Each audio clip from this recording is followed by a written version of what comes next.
அடுத்த பேச்சாளராக ஜோதிட ரத்ன பி சதாசிவம் ஐயா அவர்கள் பாரம்பரியமா அவங்க தந்தை வழியில நல்ல அற்புதமா நம்ம தர்மபுரியில ஒரு ஜாதகம் சொல்லியிருக்கிறாரு. பல்வேறு மக்கள் அவர் ஐயாவுடைய தந்தை மூலியமா நிறைய விதத்துல பகிர்ந்திருக்கிறாரு. இப்ப ஐயாவுடைய வழியில அவர் மீண்டும் தொடர்ந்து தன்னுடைய ஜோதிட பணியானது சிறப்பாக நடத்தி கொண்டிருக்கிறார். ஐயா அவர்கள் 11ஆம் பாவமும் அதனுடைய அற்புதங்களை பற்றி பேச வந்திருக்கிறாரு. ஐயா அவர்களை மீண்டும் வருக நம்ம கேட்டு அதே போல ஐயாவுக்கு ஒரு சிறு கௌரவம். நன்றி.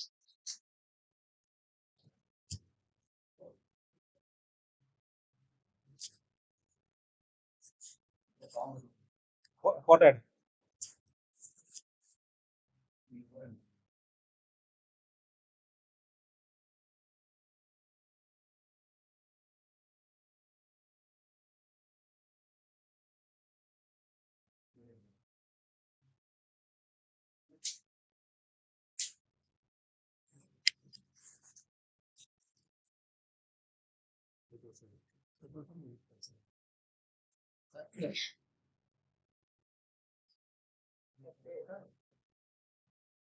முதலில் மாதா பிதா குரு தெய்வம் இவர்களை வணங்கி இந்த தருமபுரி மாவட்ட ஜோதிட நல சங்கத்தின் தலைவர், செயலாளர், பொருளாளர்,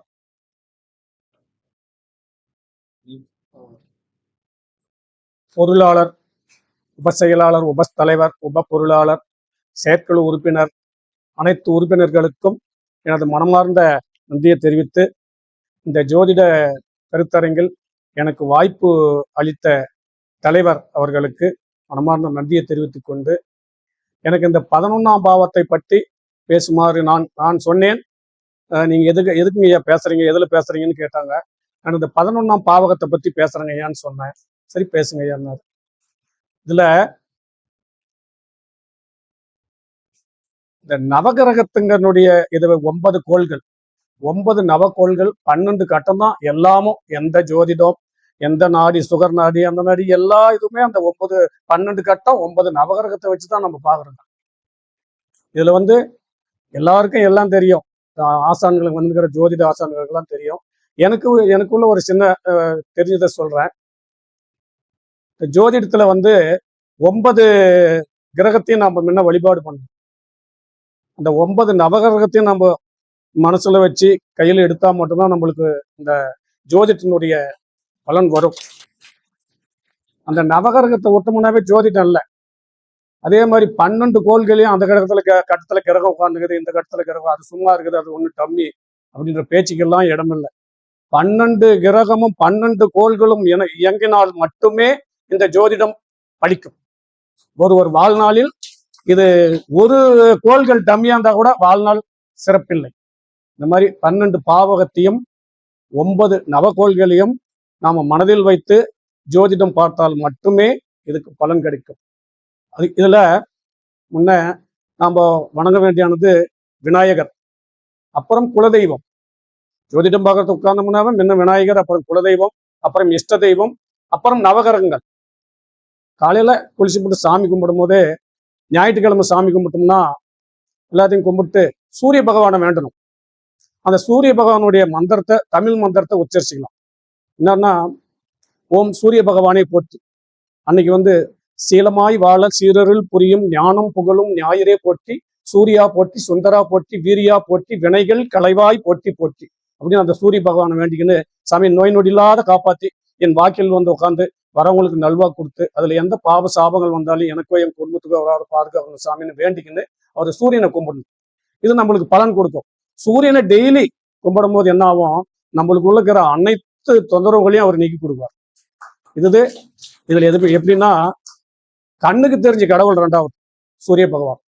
2வது திங்கக்கிழமை நாள்ல சாமி கும்பிட்டோம்னா சந்திரனை போற்றி, எங்கள் குறைகள் எல்லாம் தீர்க்கும் திங்களே போற்றி, திருவருள் தருவாய் சந்திரா போற்றி, சத்குரு போற்றி, சங்கடம் தீர்ப்பாய் சதுரா போற்றி போற்றி. சாமி நோய் நொடி இல்லாத காப்பாற்றி நல்லா வச்சுக்கணும். திங்கக்கிழமை சந்திரனை பிடிச்சிக்கணும், கூடாது.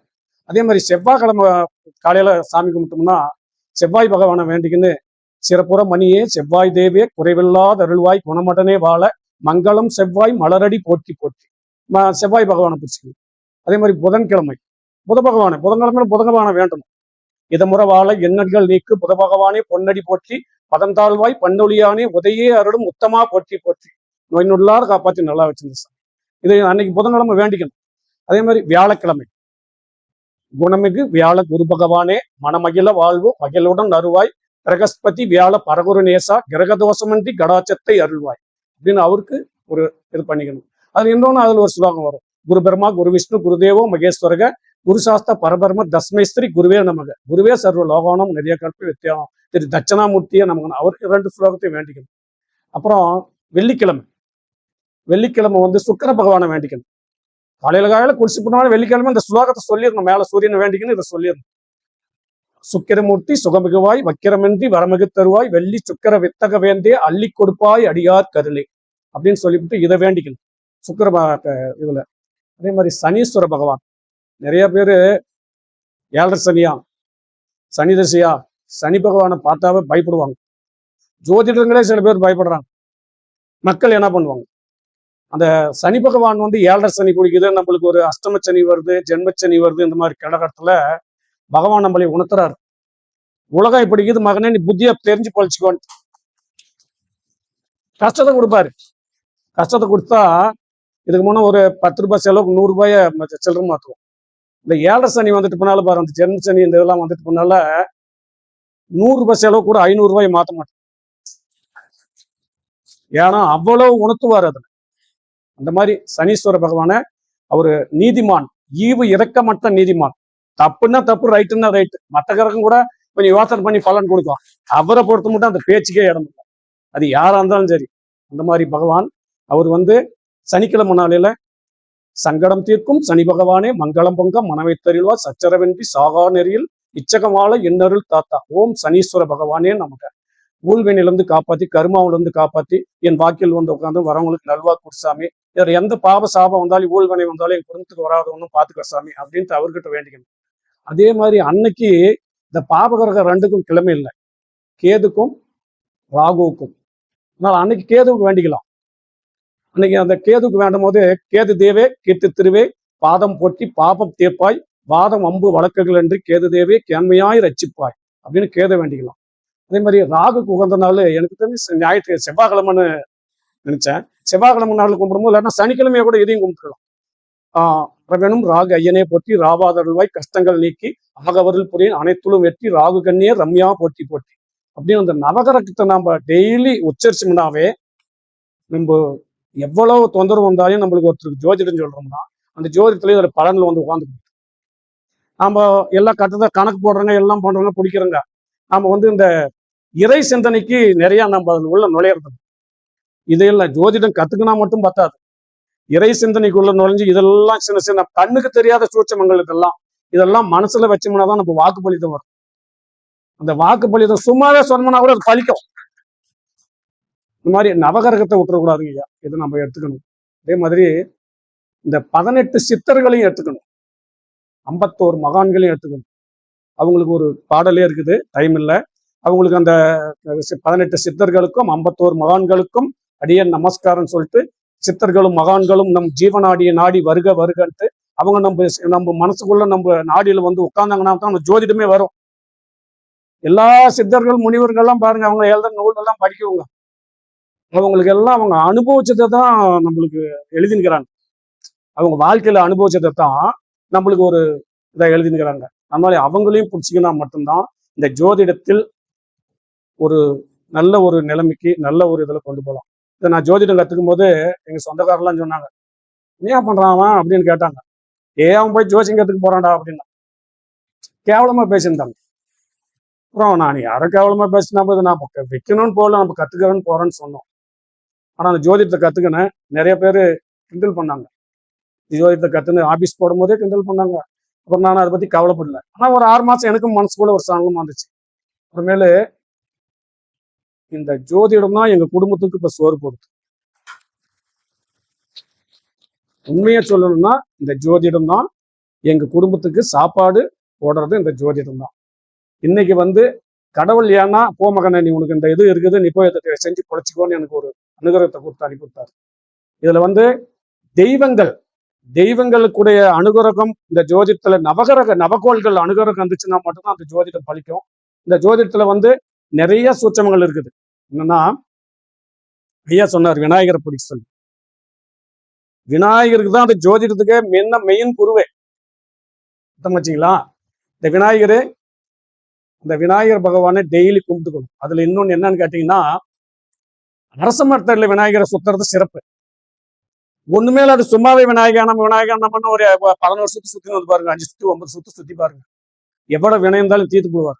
ஏன் அந்த அரச மரத்தை சேர்ந்து சுத்தணும்னு சொல்லுதுன்னா, அந்த அரச மரம் வந்து மும்மூர்த்திகள், அடிபாகம் பிரம்மா, நடுபாகம் மகாவிஷ்ணு, மேல சிவபெருமான், மும்மூர்த்திகளையும் சுத்திக்கின்னு இந்த விநாயகரை சுத்தணும்னா எவ்வளவு பிரச்சனை இருந்தாலும் நம்மளுக்கு கடவுள் ஏதோ ஒரு ஒருத்தர் ஒழுங்கு பண்ணி கொடுத்துருவார். ஐயா ஒரு மஞ்ச கொம்பை வச்சு பண்ணணும்னு சொன்னாரு. எனக்கு பட்டதை ஒண்ணு சொல்றேன். விநாயகர்கிட்ட எவ்வளவு பிரச்சனை இருந்தாலையும் ஒரு எலுமிச்சை மலம், நல்லா ஒரு மஞ்சளாகிற எலுமிச்சை மலம், மாச்சி மருவல, அது கீரல் இல்லாத பழம் கொண்டு போய் விநாயகர் மேல வச்சுட்டு, அது கீழே பூமியில் வைக்கக்கூடாது, தும்பிக்கை எங்கே இருக்கிற இடத்துல அதை வச்சுட்டு, அருகம்புல் கைப்பிடி அளவு தலைமையிலே சொல்ற மேலேயே வச்சுட்டு, இடது கையில் கற்பூரம், வலது கை மூடிக்கணும், ஒரு 5 சுத்து ஓம் விக்னேஸ்வராய நமக, ஓம் விநாயகாய நமன்னு சொல்லிக்கின்னு, ஒரே கோரிக்கை 2 கோரிக்கை தான். நிறைய சொல்லணும்னா விநாயகராவது பார்த்து போடாம பண்றான்னு விட்டுருவாரு.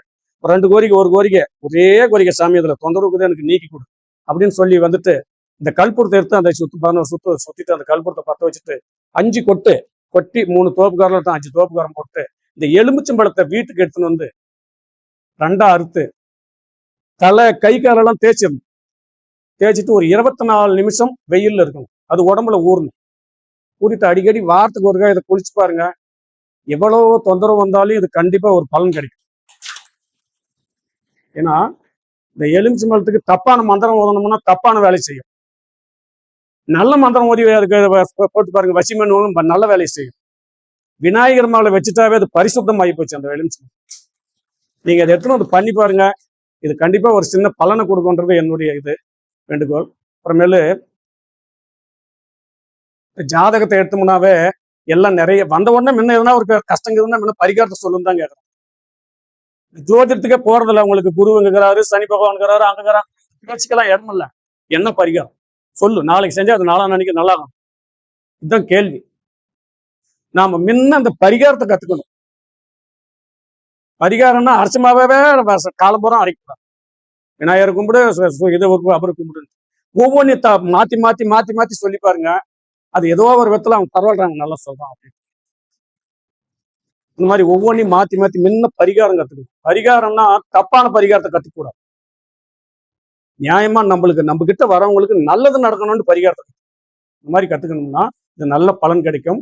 2வது, ஒரு ஜாதகத்தில் பிறந்த யோகம், பிறந்த திதி, பிறந்த கரணம், பிறந்த நட்சத்திரம், பிறந்த ராசி, பிறந்த லக்னம் 6. இந்த 6க்குமே இதுனுடைய அதிதேவதைகளை வணங்கி வந்தோம்னாவே எவ்வளவு பிரச்சனை வந்தாலும் ஒழுங்காயிடும். ஆமா, பிறந்த கரணம், ராசி, நட்சத்திரம், திதி, இதுதான் நம்மளுடைய ஜாதகத்துக்கு பொருத்தமானது. இதை கும்பிடணும். இதை கும்பிட்டு வர வர இதுக்கு சொல்லி கொடுத்தோம்னா போதும். அந்த சாமி கும்பிடும், அந்த சாமி கூட பரிகாரம் பண்ணணும். இதோட காரணத்துக்கு அதிதேவதை யாரு, இந்த பாலவ கரணம் இதுக்கு யார் அதிதேவதை, இதெல்லாம் எழுதி கொடுத்தோம்னாவே அவங்க அது கும்பிட்டோம்னாவே அவங்களுக்கு எவ்வளவு தொந்தரவு கொஞ்சம் கொஞ்சமா குறைச்சி கொடுத்தோம். இதை பண்ணிக்கணுங்கய்யா. அப்புறம் கடைசியில இப்ப இந்த 11ஆம் பாவத்துக்கு சொன்னீங்க, இதுக்காக இப்ப இதுக்கு வரங்க. இந்த 11ஆம் பாவம்ன்றது லாபஸ்தானம். லாபஸ்தானன்றது நிறைய ஜாதகத்துல இதில் நாமளே சொல்லுவோம். பாதகாதிபதி, மாரகாதிபதி, 11ல கிரகம் உட்காந்தா 11ஆம் பாவம் இந்த மாதிரி செய்யுன்னு சொல்லுவோம். ஆனால் 11ஆம் பாவகத்தில் எந்த கிரகம் உட்கார்ந்தாலும், அது ராகுவாகட்டும், கேதுவாகட்டும், எந்த கிரகம் உட்கார்ந்தாலையும் அந்த ஜாதகத்துக்கு அது தப்பு பண்ணக்கூடாதுன்னு பொது விதி. அது எந்த கிரகமாகட்டும், செவ்வாயாகட்டும், சூரியனாகட்டும், சந்திரனாகட்டும், யாரா இருக்கட்டும், அந்த 11ஆம் இடத்தில் உட்கார்ந்துட்டாவே அந்த கிரகம் அந்த ஜாதகத்துக்கு 75% தப்பு பண்ணக்கூடாது. இதுக்கு என்ன காரணம்? இதுக்கு உதாரணம், ராவணனுக்கு இந்திரஜித்து குழந்தை பிறக்கும் போது எல்லா கிரகமே அவர் மாய சக்தியை பிடிச்சி 11ல உட்கார வச்சிட்டார். ஏன் நம்ம பையனுக்கு அழிவே இருக்கக்கூடாது அப்படின்னு 11ஆம் கட்டத்தில் உட்கார இருக்கணும் அங்கேயே அப்படின்னு உட்கார வச்சிட்டார்.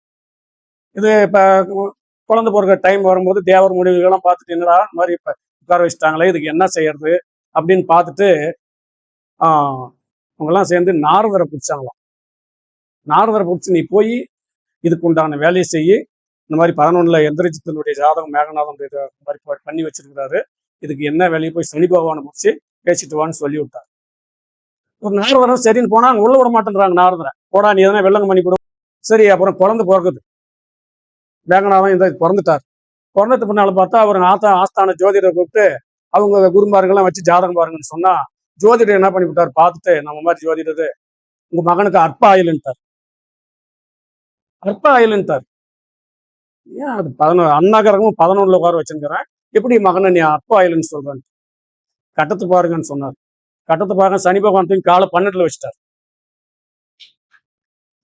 விரயத்துல வச்சிட்டார் காலை. அவனுக்கு ஆயுள் அற்ப ஆயுள்ன்ட்டார். அப்புறம் தான் கோபம் வந்து அவரு போய் அவரை சனி பகவான் காலை உடைச்சி, அதனால தான் அவரு நொண்டி நொண்டி நடக்கிறாரு மந்தன்னு சொல்றாங்கன்னு புராணத்துல சொல்லிச்சு. இதான் சொல்லணும். அதனால அந்த 11ஆம் பாவம் அவ்வளவு பெரிய பவர். நீ எந்த 6 கூடையவன் 12ல் இது அந்த 11ல் உட்கார்ந்தாலும் சரி, 12 கூடையவன் 11ல் உட்கார்ந்தாலும் சரி, 8 கூடையவன் 11ல் உட்கார்ந்தாலும் சரி, அவன் மாரகாதிபதியா இருந்தாலும் சரி, பாதகாதிபதியா இருந்தாலும் சரி, அவன் தப்பு பண்ணக்கூடாது. அந்த இடத்துக்கு போயிட்டாவே அவ்வளவு பெரிய பாவகம். ஆனா இவரு போய் அந்த பாவகத்துக்கு உண்டான அதிபதி போய் வேற எங்க இந்த 6, 8, 12 உட்காந்து அந்த மாதிரி உட்காந்தா சில தொந்தரவு கொடுக்கும். இதனால அந்த 11ஆம் பாவம் வந்து வாழ்க்கையில உண்மைக்கு லாபஸ்தானம், சந்தோஷஸ்தானம் எல்லாம் கொடுக்கறது பாவகம் 11ஆம் பாவகம் தான். இந்த 11ஆம் பாவகத்தில் யாருக்கு ஒரு கிரகம் உட்காந்துக்குதோ கண்டிப்பா அவங்க வாழ்க்கையில கடைசி வரை இந்த சாப்பாட்டுக்கும் காசு பணத்துக்கும் தொந்தரவு இருக்காது. அது கேதுவாகட்டும் ராகுவாகட்டும் யாருமே தொந்தரவு கொடுக்க மாட்டாங்க. இந்த மாதிரி பாவகம் அது. இந்த பாவகத்தில் இந்த கிரகங்கள் எந்த 12 கட்டத்துல எந்த கட்டத்துல கிரகம் உட்கார்ந்தாலும் இந்த 11ஆம் பாவகம் டம்மியா இருந்தாலையும் இந்த கிரகம் எங்க இருக்குதுன்னு பாருங்க. இந்த கிரகம் எங்க இருந்தாலுமே இதுக்கு உண்டான பலனை கண்டிப்பா கொடுக்கும். இதை கொடுத்துட்டு ரெண்டாவது இன்னொன்னு கடைசியா ஒன்று சொல்றேங்க.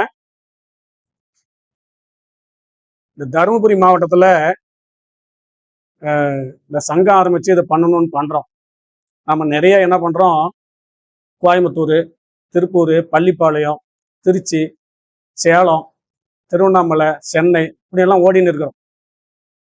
அந்த சிவபெருமான் பகவான் அருளால இந்த சங்கம் நல்ல முறையில் வளர்ந்து நாமளும் ஒரு மீட்டிங் போட்டு அந்த கோயம்புத்தூர், திருப்பூர் இந்த மாதிரி இருக்கிறவங்கலாம் வந்து நம்ம பேச்சை கேட்டு நம்ம இதில் வளர்ந்து நம்மளும் பரவாயில்ல தருமபுரி மாவட்டத்தில் இவ்வளோ தூரம் பண்ணுறாங்க அப்படின்ற அளவுக்கு நாம் வளர்ந்து இதை ஒரு நல்ல முறையில் நடத்தணுன்றது என்னுடைய ஆசை. எனக்கு வாய்ப்பளித்த அனைவருக்கும் நன்றி.